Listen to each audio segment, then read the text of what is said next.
Drug addicts have been victims of many vicious stereotypes for a very long time. They have been called useless, worthless, and dangerous to society. This may be true of some addicts, but not most. Most of them are simply lost in their troubles, craving a way out, but not knowing how to use any other coping skills. Using drugs is a coping skill for them, no matter how negative it may be. Many strangers will see someone on the street that has the obvious signs of drug addiction and will grimace in disgust. Addiction is not a disgusting trait, but an illness. It has been called a mental and spiritual disease. This fits perfectly. Those who suffer in the gripping arms of addiction are sick and need compassion rather than antipathy.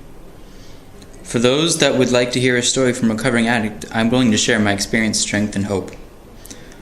I've always had an addictive personality, but I started on drugs when I was 12. I would smoke cigarettes and drink alcohol with friends, mainly to be socially accepted, but also because I was curious.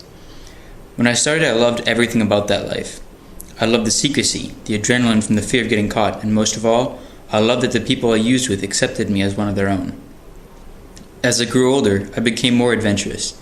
I kept chasing the idea of a perfect high, even though I would never achieve such a thing. It does not exist. I ended up being sent to a wilderness program in Georgia. I spent 93 days living in the woods in the Blue Ridge Mountains, carrying everything I needed on my back. After that, I was sent to a residential treatment center in Utah. I spent a year and a half there before I could finally come home for good. Looking back, I hated being there, but I did not realize exactly how much those places had helped me to change my perspective.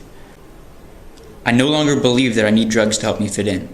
As a matter of fact, they alienate people from their families, friends, and the community as a whole. Those with the disease of addiction are not bad people, merely sick people.